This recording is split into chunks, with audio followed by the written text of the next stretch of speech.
আল্লাহু আকবার। ওয়ালা মুজাহিদা ওয়ালা ওয়ালা ওয়ালা ওয়ালা।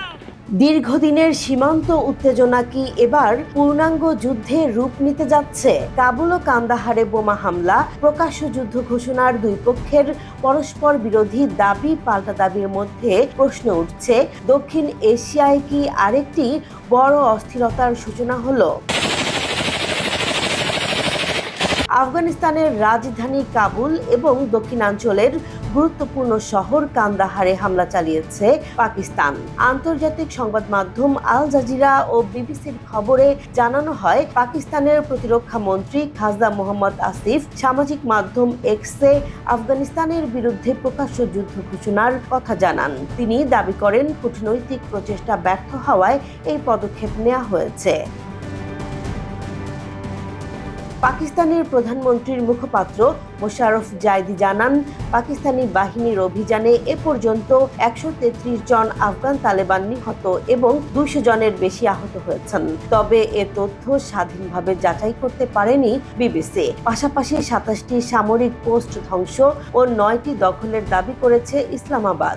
আরও বলা হয়েছে, ৮০টির বেশি ট্যাঙ্ক ও সাঁজোয়া যান ধ্বংস করা হয়েছে। অন্যদিকে আফগান তালেবান পাল্টা হামলার দাবি করেছে। তালেবানের মুখপাত্র জাবিউল্লাহ মুজাহিদ এক্সে পোস্ট দিয়ে পাকিস্তানি বাহিনীর ওপর প্রতিশোধমূলক হামলার কথা জানান, যদিও পরে সেই পোস্ট সরিয়ে ফেলা হয়। তালেবানের সামরিক মুখপাত্র মৌলভী ওয়াহিদুল্লাহ মোহাম্মদী বলেন, বৃহস্পতিবার রাত থেকেই বড় পরিসরে অভিযান শুরু হয়েছে।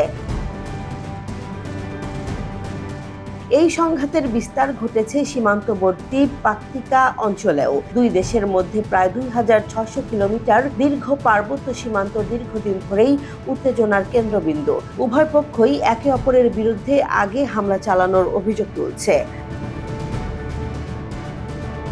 পরিস্থিতি নিয়ে গভীর উদ্বেগ প্রকাশ করেছেন জাতিসংঘ মহাসচিব অ্যান্টোনিও গুতেরেস। জাতিসংঘের মুখপাত্র স্টিফেন ডুজারিক জানিয়েছেন, মহাসচিব উভয় পক্ষকে আন্তর্জাতিক আইন মেনে চলা এবং বেসামরিক নাগরিকদের সুরক্ষা নিশ্চিত করার আহ্বান জানিয়েছে। সীমান্তে সাধারণ মানুষের মধ্যে চরম আতঙ্ক বিরাজ করছে। পাকিস্তানের প্রধানমন্ত্রী শাহবাজ শরীফ বলেছেন, দেশের প্রতিরক্ষায় কোনো আপোষ হবে না এবং প্রতিটি আগ্রাসনের শক্ত জবাব দেওয়া হবে। অন্যদিকে তালেবান বলছে, তারা কেবল প্রতিক্রিয়া স্বরূপ পদক্ষেপ নিয়েছে।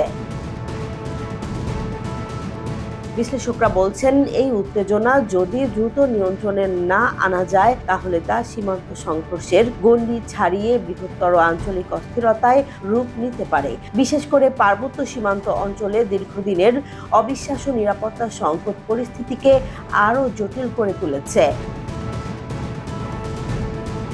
পরস্পর বিরোধী দাবি পাল্টা দাবির ভেতর এখনো প্রকৃত ক্ষয়ক্ষতির পূর্ণ চিত্র স্পষ্ট নয়। তবে কূটনৈতিক সংলাপ ব্যর্থ হলে সংঘাত আরও তীব্র হওয়ার আশঙ্কা উড়িয়ে দেওয়া যাচ্ছে না।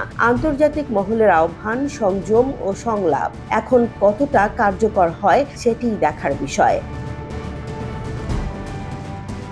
জেসমিন জাহান, নিউজ ডেস্ক, জনবাণী।